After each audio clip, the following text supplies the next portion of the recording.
Ертеде орманның шетінде әкесі мен анасы және Мерген деген кішкентай ұлы өмір сүріпті. Әкесі аңшылықпен айналысқан, ал анасы үй шаруасымен және балаға қарайтын. Кенет бір күні үйге қиындық келді.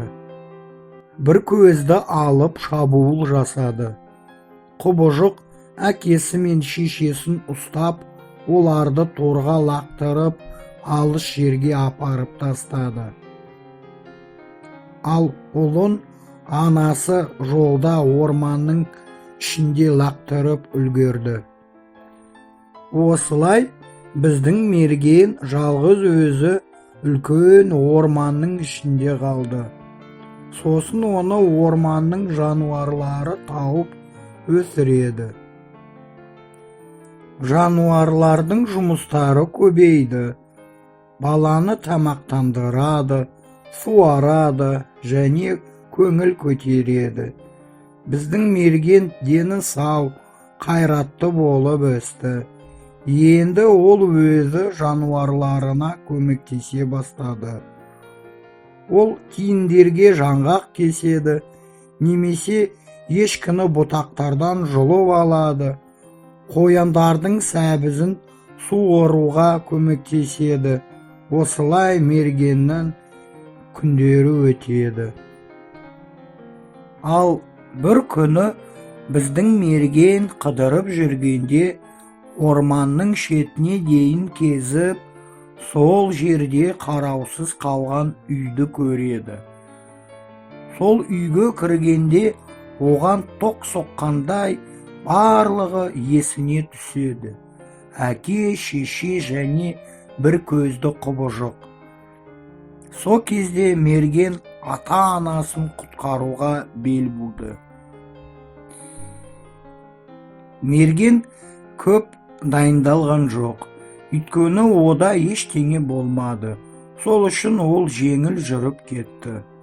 Ұзақ жүрді, шаршады. Үзіліс жасау керек деп шешті. Тамақ ішуді жөн көрді. Мерген жаңа ғана тамақ ішейін деп бастағанда, орманның бір жерінен айғайлаған дауысты естіді. Көмектесіңіз, көмектесіңіз.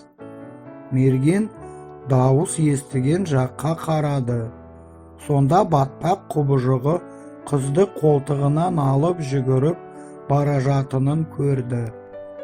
Мерген бірден құбыжықтың қасына жетіп, басынан таяқпен ұрды. Құбыжық ұсақ бөліктерге бөлініп қалды. Қыз қуанды. Рахмет, жас жігіт, мен сізге өте ризамын. Сондықтан мен сіздің әйеліңіз болуға дайынмын, деді қыз Мергенге. Жоқ, маған әлі әйел керек емес. Өйткені мен бос емеспін. Мен ата-анамды бір көзді алыптан құтқарайын деп бара жатырмын. Мен бұл алыпты білемін. Ол өзін орман иесі деп атайды. Сен онымен соғысқанда аспанға қара.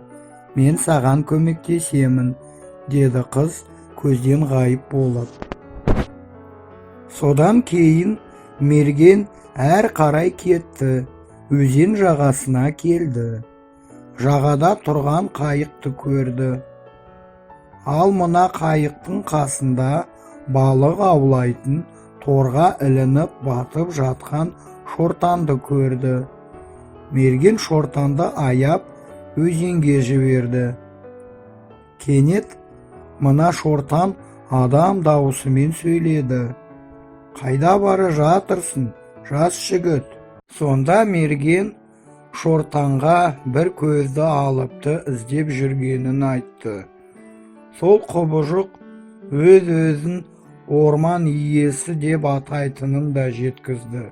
Мен бұл орман иесін білемін, деді шортан. Мен сенің әкең туралы естідім. Алып оны шынжырмен байлап өзеннің түбінде ұстап тұр. Оған барлық балықты санауға мәжбүр етті. Ал анаңды зынданда балық торын тоқу үшін ұстап тұр. Олар көп жылдары бойы ақ жарықты көрмеген. Сен мені тордан құтқардың. Сол үшін мен саған көмектесемін. Солай болсын, жүзейік. Сөйтіп, олар жүзді. Шортан алдында, мерген артта, қайықпен. Ақыры олар дәу ұстап тұрған жерге келді. Су астындағы шынжырмен байланған әкесінің қасына жақындады. Мерген суға секіріп, әкесінің соңынан өзеннің түбіне дейін жүзді. Ол өзінің құдіретті күшімен шынжырларды үзді, әкесін босатты. Олар әр қарай жүзіп, ақыры орман иесінің меншігіне жетті. Орман иесі анасы ұстап тұрған үңгірдің кіреберісінің алдында ұйықтап жатыр екен. Мерген алыптың қасынан ақырын ғана жүрмекші болған.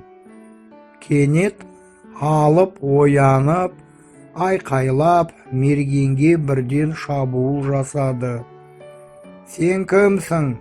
Осында келуге қалай батылың барды? Айқайлады құбыжық. Мергенге қиын болды. Өйткені құбыжық екі есе күштірек болды. Сол сәтте мерген қыздың сөзін есіне түсірді. Алыппен соғысқанда аспанға қара, мен саған көмектесемін. Сонда мерген аспанға қарады. Ұшып бара жатқан аузында қуыршақ ұстап тұрған үйректі көрді. Үйрек қуыршағын оның қолына лақтырды. Ол оны ұстап алып, оны бірден екіге бөлді. Алып кенеттен әлсіреп құлай бастады. Содан кейін мерген түсінді. Қуыршақтың ішінде құбыжықтың өлімі болды. Осыдан кейін үйрек ол құтқарған қызға айналды. Олар екеуі үңгірге кіріп, мергеннің анасын тауып, шынжырдан босатып далаға шығарды. Сосын бәрі қуанып, үйлеріне қайтты және мәңгілік бақытты өмір сүрді.